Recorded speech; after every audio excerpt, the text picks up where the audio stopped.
Hello, I am Jody Wolf, and you are watching EXPOZ, May 15, 2011, and it's about an hour after midnight, 1 a.m.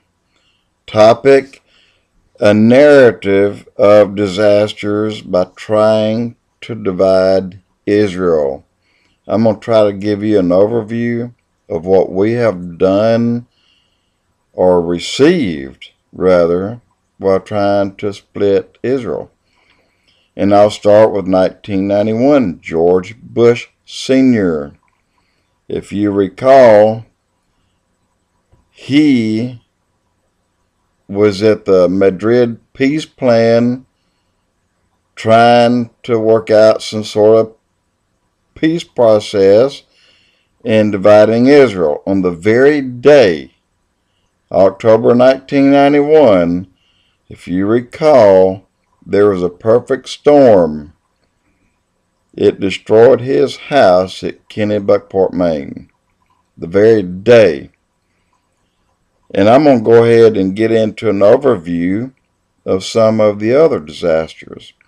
September 1st, 1993, President Clinton announced he will meet Arafat in Rabin. On September 13 in Washington, to begin the Oslo Peace Accord, after nearly a week, while meandering around the Atlantic, the Hurricane Emily hit North Carolina on the day they met, September 13th. March 2nd, 1997, Arafat meets with President Clinton in Washington the same day. Awesome tornado storms unleashed tremendous damage in Arkansas and flooding in Kentucky and in Ohio. Arkansas and Kentucky declared disaster areas. On January 21st, 1998, President Clinton is waiting to meet with Arafat at the White House. At this exact time, the president's sex scandal breaks. September 27, 1998, Arafat is meeting with the president in Washington. Hurricane George hits Alabama and stalls. The hurricane stalls until Arafat leaves. Then the hurricane dissipates. Parts of Alabama was declared a disaster. October 17, 1998, Arafat comes to the Y Plantation meeting.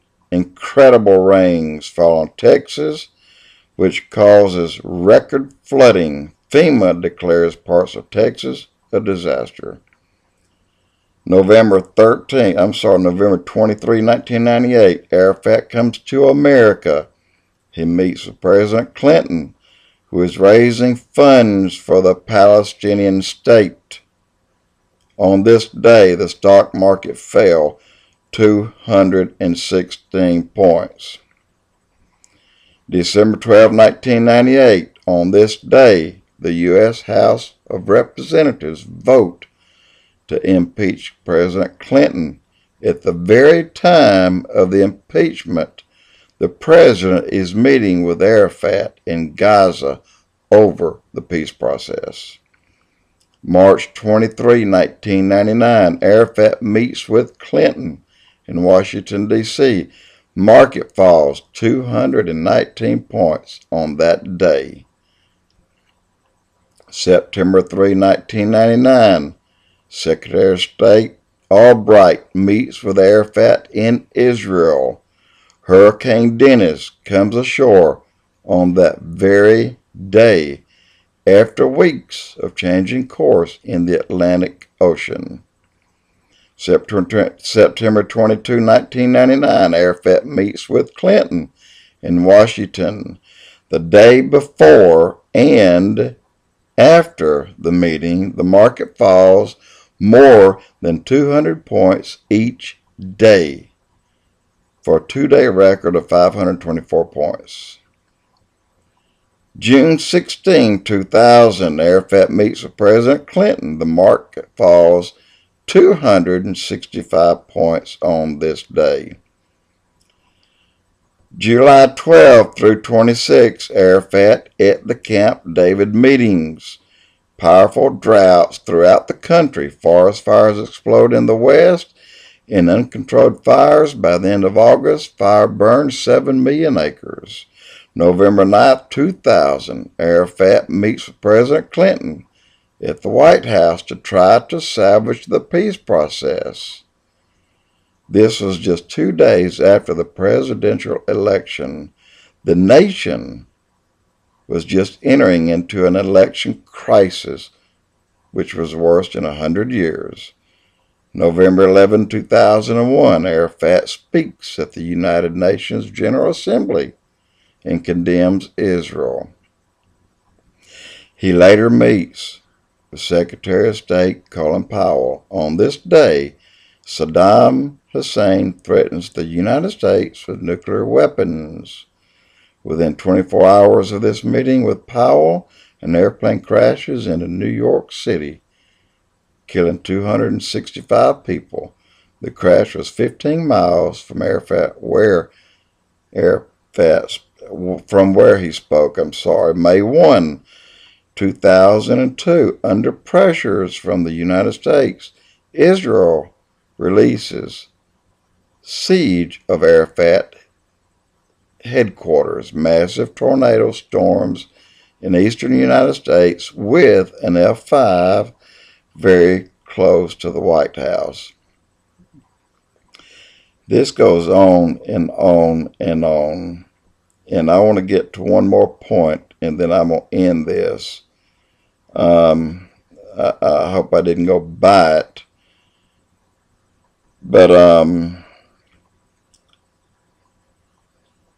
twice this man is speaking, have I felt the burden of the Lord for America. The first is just before 9/11, when President Bush kept pressuring Israel to negotiate with the Palestinians, when they were sending wave after wave of homicide bombers into Israel.